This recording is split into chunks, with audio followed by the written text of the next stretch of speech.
হাই friend, আমি আহি পেলাই মাধৱদেৱৰ জন্ম জেগা লেটেকু থান পাইছোঁহি। লেটেকু থানৰ মন্দিৰ ভাগত আমি এয়া পুৱাৰ প্ৰসং আৰু গোটেইখিনি প্ৰাৰ্থনা হৈ গ'ল। তেখেতে আমাৰ স্কুলৰ ছাত্ৰ ছাত্ৰীসকলকো আশীৰ্বাদ দিলে। ইয়াৰ পাছত আমি তেখেতৰ পৰা জানিবলৈ বিচাৰিছোঁ যে এই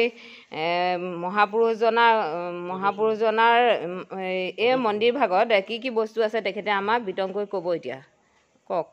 কৃষ্ণ, আপোনালোকলৈ ধন্যবাদ থাকিল। এয়া হৈছে মাধৱদেৱৰ পদচিহ্ন, পদশিলা বুলি কয়। এয়া হৈছে পদচিহ্ন।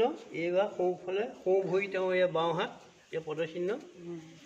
এগৰাকী আয়ে জকাই বাওঁতে জকাই তুলিছিলে। তেতিয়া তেওঁ ক'লে যে বাইদেউ শিল এটাহে উঠিছে বোলে, তেতিয়াহ'লে ধুই পেলাই থৈ দিয়ে, দা কটাৰী ধৰাবলৈ হ'ব। আমাৰ ককাহঁতৰ দিনতে তেতিয়া তেওঁ স্বামীৰ নাম আছিলে ধনিৰাম নেওগ, এগৰাকীৰ নাম আইজনী কি আছিলে পাহৰিছোঁ মই, ককাহঁতৰ দিনৰ মানুহ। তাৰপিছত তেওঁ ধুই মেলি চালে যে দেখিলে সোঁ ভৰি বাওঁহাত আছে। তেতিয়া লগৰ কেইগৰাকীক ক'লে বোলে বাইদেউ ভৰি এটা হাত এটাই চিন আছে, তেতিয়াহ'লে পাৰলৈ উঠাই ল'লে।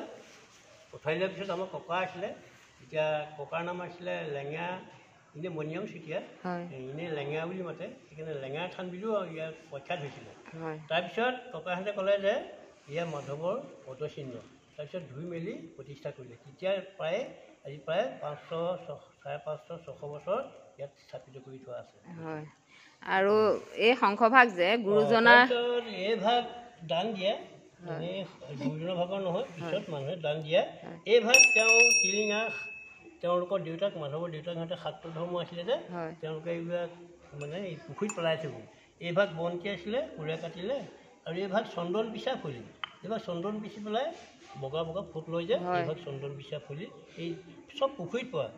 এই ভাগো পুখুৰীত পোৱা, এই বন্তি ভাগ খানোতে পোৱা ছাইডত, আৰু এই ভাগো মানে পুখুৰীত পেলাই থ'ব তেওঁলোকে। এইখিনি পিছত উদ্ধাৰ কৰা হয়।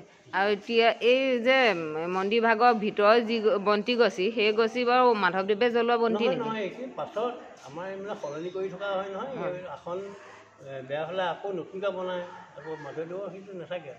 আমাৰ মাধৱদেৱৰ জন্মভূমি আপোনাৰ পাছলৈ থাকিলে, এইফালে থাকিলে এজন বাপে এই ভেটিভাগ বনাইছে, 1.5 কোটিমান টকা খৰচ কৰি তেওঁ অকলে বনাইছে।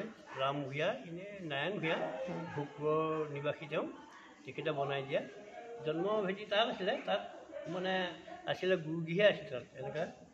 তাৰপিছত তাত নামঘৰটো নবহে কাৰণে ইয়ালৈ নামঘৰটো লৈ আহিলে, তাত সেইভাগ তেনেকৈ থাকিলে। তাৰপিছত সেয়া বনাই দিছে। গুৰুজনাই আমাক সকলো দিলে, সংস্কৃতি দিলে। তেওঁৰ সেই গুৰুজনাৰ সংস্কৃতিৰে এই ফুলভাগ এই মন্দিৰ ভাগত প্ৰদৰ্শনীমূলক হিচাপে সজাই থোৱা আছে। আৰু এয়া হৈছে দবা, আৰু এয়া হৈছে থাপনা আৰু গুৰু আসন। থাপনা মানে গুৰু আসন, আৰু এয়া বন্তি। এয়া মাধৱদেৱৰ জন্ম জেগা লেটেকু পুখুৰী, লেটেকু থানৰ এয়া মন্দিৰ। আৰু এইভাগ হৈছে মন্দিৰ। ইয়াত ভকত বৈষ্ণৱ আহে সদায়, ভকত বৈষ্ণৱৰ ভিৰ হয়। এয়া এতিয়া পুৱা প্ৰসং হৈ গ'ল, আৰু এইভাগ হৈছে মন্দিৰ। আপোনালোকে আহিব, আহি পেলাই ইয়াত চাব। আপোনালোকে নিজকে ধন্য মানিব, ইমান ধুনীয়া এখন জেগা, আৰু নিজকে ধন্য মানিব। আপোনালোকে আহিব বুলি মই আপোনালোকক অনুৰোধ কৰিলোঁ। আপোনালোকে আহি এবাৰ ধুনীয়াকৈ গুৰুজনাৰ জন্ম জেগাকণ চাই যাবহি। ধন্যবাদ।